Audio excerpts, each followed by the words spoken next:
Hola amigos, hoy les comparto mi reseña del concierto del cuarteto Musikverein de Viena, que se realizó hace una semana como parte de la serie de conciertos de la Sociedad Filarmónica de Lima. Este cuarteto está formado por miembros de las dos principales orquestas de la ciudad, la Orquesta Filarmónica de Viena y la Orquesta Sinfónica de Viena, y está encabezado por Rainer Küchel, el veterano ex concertino, o sea, primer violín de la Filarmónica, el violista Heinrich Kohl, del mismo famoso conjunto orquestal, el chelista Stefan Erdmeier y la violinista Alexandra Winkler, segundo violín de la Sinfónica Vienesa, quien sustituyó a Daniel Froschauer, segundo violín del cuarteto, por razones de fuerza mayor. Froschauer es además presidente de la Filarmónica de Viena, del grupo de los músicos. Así que estamos ante profesionales de primer nivel y con una larga trayectoria.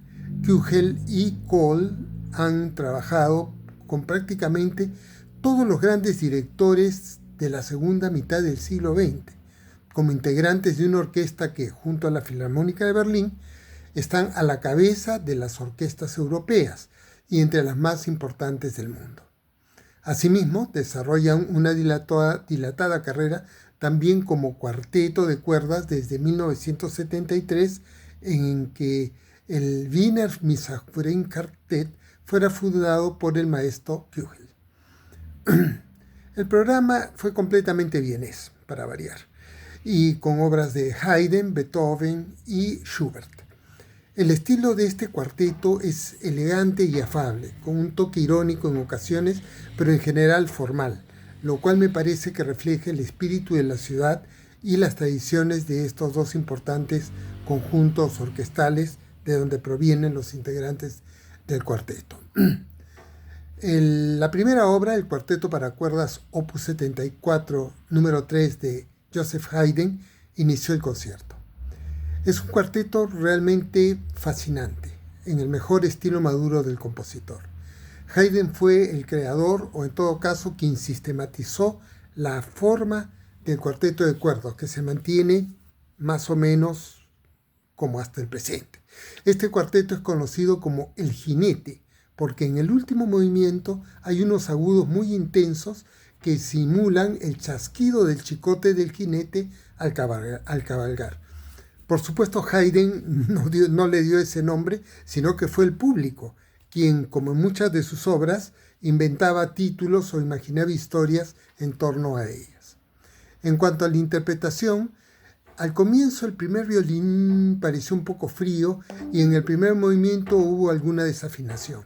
Sin embargo, la cosa mejoró en los siguientes movimientos, destacando lo que sonó como una pequeña pifia, pero que encajó perfectamente con el efecto del chicote que le atribuyeron a Haydn en el último movimiento. Los otros dos movimientos fueron tocados correctamente dentro siempre de ese estilo elegante y formal del cuarteto. Cabe señalar que en comparación con la versión de esta misma obra por el cuarteto Kodály, el cuarteto Musikverein tiene un sonido más delgado y agudo, lo cual se notó en detalles como el que he mencionado en el último movimiento del cuarteto de Haydn. Luego, el cuarteto interpretó el segundo cuarteto de Beethoven de la colección inicial Opus 18, que corresponde a su periodo temprano. Estas piezas son herederas del estilo de Haydn, quien fue maestro de Beethoven por un relativamente corto periodo de tiempo y a quien buscó emular en este primer grupo de 6 cuartetos. Según el biógrafo Jan Swafford, este cuarteto es irónico y desenfadado de principio a fin. Y efectivamente, se siente el humor de Haydn y me llamó la atención que el movimiento lento tuviera en la mitad un breve tramo marcado como alegro. Los dos últimos movimientos me parecieron los más interesantes, sobre todo el último, en el que el avance de la música se demoraba irónicamente en resolverse o concluir, ¿no?